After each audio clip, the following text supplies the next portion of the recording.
Continuando con la graficación de funciones que pudieran presentar asíntotas, vamos ahora con esta tercera función.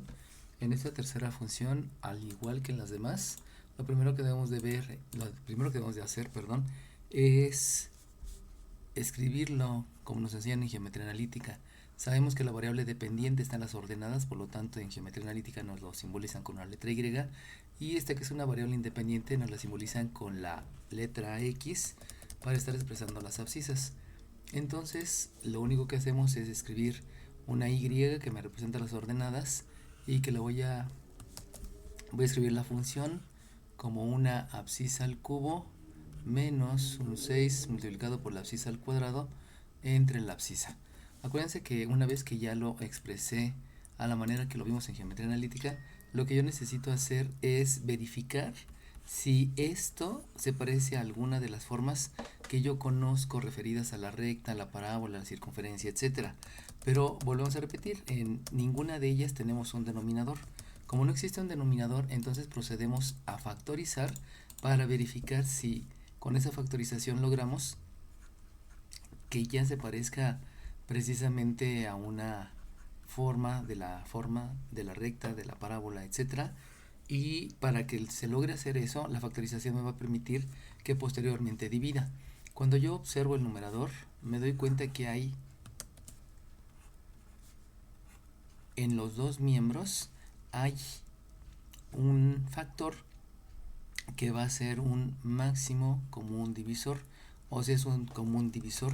Como hay un común divisor, entonces nosotros procedemos a utilizar ese método de factorización por máximo común divisor, y en el método lo que se hace es calcular el máximo común divisor. Sabemos que el máximo común divisor debe de ser el común divisor, que me doy cuenta que la x está dividiendo a los dos, pero vamos a escoger al exponente menor.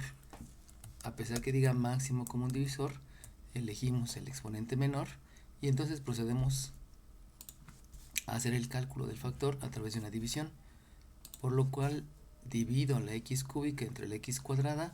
Por leyes de los exponentes el resultado es una x, y luego hago la división del siguiente término, que en este caso es el sustraendo, dividiendo elemento entre elemento del menos 6x cuadrada entre la x cuadrada. Si divido elemento entre elemento, este menos entre este más, que hasta el principio me va a dar un menos, dividiendo el 6 entre un 1 que está antes de la x cuadrada me da un 6, y dividiendo la x cuadrada entre la x cuadrada me da 1, que el 1 por 6 sigue siendo 6, y entonces lo que debo de escribir como resultado para expresar la factorización es el menos 6.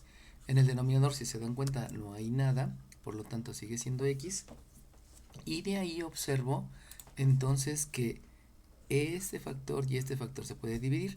Acuérdense que el x cuadrado es un x por x, la x en el denominador es una x, por lo tanto se divide esa x entre esa x, me da la unidad, y la unidad por x solamente quedaría la x. Entonces lo que vamos a proceder a hacer es precisamente dividir, y con esa división, al dividir, voy a obtener una y que va a ser una x que multiplica a una x menos 6. Acuérdense que la división de una de estas dos x entre esta me da 1, por eso yo estoy escribiendo el denominador. Y entonces, debido a que se pudo realizar la división, sabemos que este resultado recibe el nombre de función equivalente. Esa función equivalente la vamos a poder graficar siempre y cuando se parezca a alguna de las cónicas, y si no, tendríamos que optar por considerar a la asíntota vertical y a la asíntota horizontal. Entonces, por el mismo hecho que nosotros pudimos realizar la división entre esas dos variables, nosotros podemos afirmar que tenemos un hueco. Entonces de aquí vamos a considerar que va a haber un hueco en la función primitiva, y ese hueco necesitamos calcular la abscisa. Para calcular la abscisa ya dijimos que lo que debo de hacer es simplemente ver qué fue lo que se dividió, y si ustedes se dan cuenta, la división fue precisamente de una x del numerador y de una x del denominador. Por lo tanto, esa que se dividió, lo único que voy a hacer es igualarlo a 0, y de manera inmediata, si ese que se dividió lo iguala a 0, pues ya sé que la abscisa del hueco es 0. Por lo tanto, lo que me hace falta es calcular la ordenada de ese hueco. Y para calcular la ordenada de ese hueco, debo de sustituir esta abscisa en la función primitiva. Recuerden que si esta abscisa se sustituye en la función, en la función equivalente, se sustituye en la función equivalente, pero si la abscisa la sustituye en la función primitiva, directamente aquí observo que va a haber una indeterminación. Recuerden que la división de cualquier número entre 0 está indeterminado debido a que la división quiere decir entregar, quiere decir repartir. Por lo tanto, yo no puedo entregar 5, hagan de cuenta que son 5 pesos a 0 personas. Yo no puedo entregar 5 pesos a 0 personas porque no puedo depositar en las manos de esta persona los 5 pesos. O sea, no se realiza la acción. No puedo hacer la acción aunque me estén diciendo que lo tengo que entregar y lo tengo que repartir. Por eso, esta abscisa no se sustituye en la primitiva, sino se debe de sustituir en la función equivalente. Por lo tanto, cuando hago la sustitución en la función equivalente, me queda que la ordenada va a ser la variable independiente que tiene un valor de 0 multiplicado por 0 menos 6 al hacer la sustitución, y de ahí yo me doy cuenta que, basándome en los conceptos que son jerarquía de operaciones, la primera operación que debo de realizar es esta, donde ya sé que me da un menos 6, pero el menos 6 por 0 de todas maneras me va a dar un 0. De ahí obtengo que el valor de la ordenada es 0, y por lo tanto este hueco, que lo podemos asignar como con el punto E para cambiar un poco de letras, pues va a tener una abscisa 0 y va a tener una ordenada 0. Ese hueco que acabo de calcular, yo lo puedo graficar porque pertenece a la función primitiva. Recuerden que la función primitiva es la que tiene el hueco. La función equivalente no tiene el hueco, pero sin embargo va a pasar por la función primitiva, o sea, es la misma que la función primitiva, y lo que hace la función equivalente es que con esa ya puedo graficar debido a que se parece a alguna de algo de lo aprendido en geometría analítica, o sea, una forma de una recta, de una parábola, de una hipérbola, de una elipse, etcétera. Entonces, graficando ese hueco, podemos al eje de las ordenadas y al eje de las abscisas asignar de una vez la variable. Sabemos que la variable independiente es z, sabemos que la variable dependiente entonces es f de z, y entonces la coordenada del hueco va a quedar en el origen. Al tener en el origen sabemos que el cruce en el eje de las ordenadas y en el eje de las abscisas precisamente es el punto 0,0 que pertenece al hueco, pero como el hueco no es un punto, entonces propiamente la curva no va a cruzar a los ejes, simplemente va a ser un punto por el que debería de pasar, pero no es punto debido a que es un hueco. Una vez que ya hicimos eso, entonces vamos a regresar con la función equivalente, porque la función equivalente me va a determinar si se parece a una recta, una parábola, una hipérbola, etc. Entonces, de aquí de la función equivalente, yo me doy cuenta que puedo aplicar la propiedad distributiva, o sea, distribuir la multiplicación de la x sobre los dos miembros de la resta. Por lo tanto, aplico la propiedad distributiva, y al aplicar la propiedad distributiva obtengo que el valor de la ordenada es una x cuadrada menos 6x. En ese momento, al observar, me doy cuenta que esto se parece a una parábola debido a que tengo un exponente cuadrático en la variable x y tengo un exponente lineal, un exponente 1 en la variable y. Eso es un indicativo que es una parábola. Por lo tanto, como ya me di cuenta que es una parábola por los conocimientos previos que tengo de geometría analítica, entonces esto lo debo de llevar a la forma ordinaria. Acuérdense que una forma es una manera de escribir en la cual, por esa manera de escribir, por esa ubicación de los elementos, yo puedo determinar algunos números que me indican lo necesario para que pueda graficar. Por lo tanto, la forma ordinaria lo primero que me menciona es que este término cuadrático y la variable asociada, o sea la variable de x, debe de estar en el miembro izquierdo y lo demás debe de estar en el miembro derecho.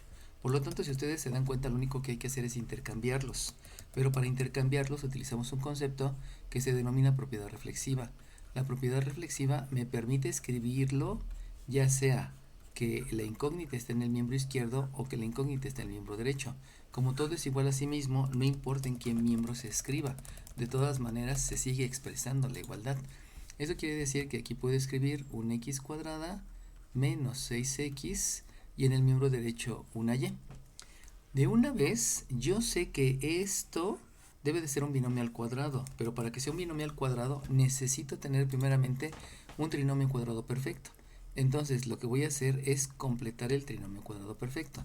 Acuérdense que completar el trinomio cuadrado perfecto es un objetivo, no propiamente es un concepto. Y para lograr el objetivo de completar el trinomio cuadrado perfecto, lo que necesito hacer es tomar este número, que es el coeficiente del término lineal, ese número dividirlo entre 2 y elevarlo al cuadrado. Por lo tanto, 6 entre 2 me da 3 y 3 al cuadrado me da 9. Una vez que ya sé que con el 9 se completa el trinomio cuadrado perfecto, ya se logró el objetivo. El objetivo era completarlo porque después tengo que factorizarlo para poder expresar el binomio. Pero el concepto que se debe de aplicar es el de la propiedad de la igualdad, porque resulta que yo tengo una ecuación y la propiedad de la igualdad me menciona que para mantener la igualdad, para mantener este símbolo, la misma operación que se realiza en el miembro derecho es la misma operación que se realiza en el miembro izquierdo. Por lo tanto, también sumo 9 en el lado, en el miembro derecho, perdón, y entonces con eso ya existe la posibilidad de factorizar ese trinomio cuadrado perfecto para poder llegar a la forma ordinaria. Entonces, vamos a factorizar el trinomio cuadrado perfecto y sabemos que para factorizar el trinomio cuadrado perfecto lo que debo de realizar es calcular la raíz cuadrada del primer término, calcular la raíz cuadrada del segundo término y eso escribirlo entre un paréntesis que está elevado al cuadrado. La raíz cuadrada del primer término es la x por operaciones inversas, la raíz cuadrada del siguiente término es 3 porque por definición de radicación el número que multiplicado por sí mismo dos veces, o sea las veces que indica el índice de la raíz, para que me dé el radicando, el único número que se multiplica por sí mismo dos veces es el 3, para que 3 por 3 me dé 9 y por eso sé que la raíz es 3. De ahí, lo único que me hace falta hacer es considerar el signo del término lineal y al considerar el signo del término lineal sabemos que la operación del binomio es una resta. Con eso ya hicimos la factorización. Ahora bien, en el miembro izquierdo debemos de realizar también las operaciones, pero si se dan cuenta, no hay operaciones debido a que yo me sé el concepto de términos semejantes, y los términos semejantes me indican que deben de tener la misma variable, que sería lo más básico de los términos semejantes. Y debido a que no tienen la misma variable, yo no puedo realizar esa operación. Debo de considerar también que la forma ordinaria me pide que este primer signo sea positivo. Por lo tanto, como es positivo, entonces ya tengo la forma ordinaria y la forma ordinaria me permite poder obtener valores para poder graficar. En este caso, el primer valor que veo es este cuadrado, donde este cuadrado está afectando a las abscisas y ese cuadrado implica que hay una simetría. Y entonces el lugar geométrico tiene una simetría en el eje de las abscisas y eso quiere decir que la parte de la izquierda va a ser idéntica que la parte de la derecha. Eso implica este cuadrado. Luego, aquí hay un signo. Ese signo positivo que está multiplicando a la ordenada, si se dan cuenta la ordenada tiene solamente exponente 1, por lo tanto esa me indica el sentido de la parábola y el sentido de la parábola me dice que es positivo en las ordenadas y positivo en las ordenadas es la parte referida a arriba. Recuerden que las ordenadas es el eje vertical, entonces el sentido que me está indicando es que lleva un sentido hacia arriba. Y por último, el vértice se obtiene haciendo alusión a la operación suma o operación resta que está en la abscisa y está en la ordenada. Por lo tanto, la operación que yo veo que está en la abscisa es un menos 3, pero para el vértice se considera la operación inversa. En otras palabras, si aquí hay un menos 3, considero el simétrico, mismo número con diferente signo, por lo tanto el vértice está en 3. Y aquí también hago lo mismo. Tengo una operación suma, tengo un positivo, considero el simétrico y entonces aquí ya obtengo que el vértice es 3, menos 9 debido a los elementos que yo veo en esa manera de escribir, donde en el miembro izquierdo tengo un binomio al cuadrado y en el miembro derecho solamente tengo un binomio lineal porque está elevado al exponente 1. Entonces yo ya puedo dibujar la gráfica, dibujar lo que me está indicando de la parábola. Entonces para eso vamos a subir un poquito el eje de las abscisas para que quede un poquito más visible dónde está la gráfica y de ahí entonces tenemos que hay el vértice en 1, en 2, en 3 en las abscisas y en menos 1, menos 2, menos 3, menos 4, menos 5, menos 6, menos 7, menos 8, menos 9. Eso quiere decir que el vértice está precisamente en este punto y ese punto es el vértice. Pero me están diciendo que la parte izquierda y la parte derecha son simétricas. Por lo tanto, la parte izquierda debe de ser simétrica con la parte derecha, o la parte de la izquierda debe ser simétrica con la parte de la derecha. Pero como me dice que el sentido es hacia arriba, eso quiere decir que la parábola empieza de arriba, la parábola empieza de arriba, llega al vértice y se regresa hacia arriba. Eso quiere decir el sentido. Pero recordemos que esta parábola es la gráfica del lugar geométrico, que lo conocemos como función equivalente. Pero nosotros no queremos la función equivalente, queremos la función primitiva. Y ya habíamos mencionado que en la función primitiva había un hueco. Debido a esa razón, entonces la parábola sabemos que pasa por ese hueco. Y si pasa por ese hueco, entonces unimos el hueco con el vértice, le damos una curvatura y tratamos de mantener la simetría en el extremo, en el lado, perdón, en el lado derecho. Entonces dibujamos un poco la parábola, hacemos una curva aquí y ahora vamos a procurar que la parte izquierda de la parábola sea simétrica a la derecha. Por lo tanto, más o menos voy a tratar de hacerlo. Más o menos ahí está simétrica. Más o menos, creo que no me quedó tan bien. Lo hacemos un poquito más abierto.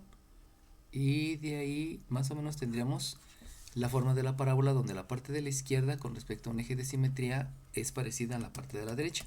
También sabemos que del hueco, el hueco es una ausencia de punto, pero de todas maneras nos permite dibujar la parábola hacia arriba. Y entonces ya tengo la gráfica y de aquí ya puedo calcular el dominio, porque el dominio son todas las abscisas. Recuerden que las abscisas van de izquierda a derecha, entonces si las abscisas van de izquierda a derecha, debo de considerar que la gráfica viene desde la izquierda, y si se dan cuenta todas esas tienen abscisas. Como todos esos puntos tienen abscisas, entonces el dominio comienza desde menos infinito. Pero al estar desplazándome de izquierda a derecha, me doy cuenta que aunque todas estas tengan abscisa, llegamos a un hueco donde no hay abscisa. Por lo tanto, debo de omitir esa abscisa. Y la abscisa de ese hueco, pues ya habíamos mencionado que la abscisa es 0.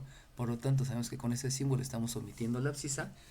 Y después de ahí, sigue habiendo abscisas, de izquierda a derecha sigue habiendo abscisas, obviamente en el vértice también hay abscisas y aquí también hay abscisas.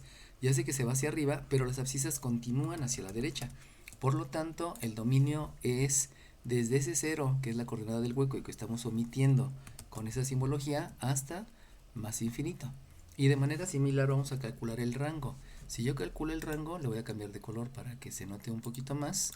El rango va a ser de abajo hacia arriba, de abajo hacia arriba. Y entonces me voy a dar cuenta que si yo empiezo a buscar puntos abajo, aquí en esta parte de abajo no hay puntos. El primer punto donde hay una ordenada, el primer punto que existe que hay una ordenada es esta, y por lo tanto, como estoy pensando en la ordenada, me acuerdo que el vértice está en una ordenada -9. Por lo tanto, el rango comienza precisamente desde esa parte. Recuerden que es de abajo hacia arriba. Entonces el rango debe de comenzar exactamente desde -9, que es el primer punto que yo veo en la gráfica, y luego voy hacia arriba.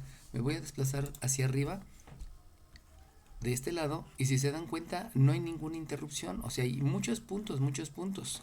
Por lo tanto, por esa razón, yo ya puedo afirmar que el rango es desde -9 hasta más infinito abierto. Sabemos que siempre en infinito es abierto. Pero ahora bien, si me fuera por el lado izquierdo, de todas maneras hay ordenadas. Aquí ocurriría un detalle, que en este hueco no hay ordenada. Sin embargo, si ustedes se dan cuenta, este hueco está a la misma altura que este punto. Eso quiere decir que aunque en este lado izquierdo haya un hueco y por lo tanto no tengamos una ordenada, yéndome por el lado derecho, esta altura, esa misma ubicación, considerándola desde abajo hacia arriba, está cubierta por este punto que sí tiene ordenada. Por lo tanto, es adecuado decir que el rango es desde exactamente -9 hasta el más infinito. Y de aquí tenemos que agregar que aquí sí yo estoy observando una intersección con el eje de las ordenadas, la cual, como habíamos dicho, no es porque es un hueco. Pero sin embargo, de este lado sí tengo una intersección con el eje de las ordenadas. Y entonces es necesario, en algunas ocasiones me lo piden, calcular ese punto. Para calcular ese punto, yo debo de recordar que en geometría analítica ya habíamos mencionado que los lugares geométricos son gráficas que están asociadas a ecuaciones que tienen un comportamiento y que pueden ser representados por un punto. Entonces, pensando un poco en eso, se van a dar cuenta que todos los puntos que están en el eje de las abscisas, todos los puntos que están en el eje de las abscisas, cumplen con el mismo comportamiento. Y el comportamiento es que la ordenada en todo el eje de las abscisas es 0. Fíjense, este punto tiene una coordenada menos 5,0. Vean cómo la ordenada es 0. Aquí hay otro punto que podríamos decir que es menos 2,0. Se vuelve a repetir que la ordenada es 0. Por aquí hay otro punto que quizás este punto sea de coordenadas 10,0, pero se sigue cumpliendo que la ordenada es 0. Por lo mismo, ese lo puedo escribir como el comportamiento del eje de las abscisas. Por lo cual, este punto debe tener lo mismo. O sea, que la ordenada es 0. Y si la ordenada es 0, entonces yo ya puedo calcular el valor de la abscisa, y ese cálculo del valor de la abscisa lo hago de una manera similar como cuando calculé el valor de la ordenada. En otras palabras, sustituyo. Y ya sabemos que donde se debe de sustituir es precisamente en la forma ordinaria, perdón, se debe de sustituir en la función primitiva, que la función primitiva está por acá.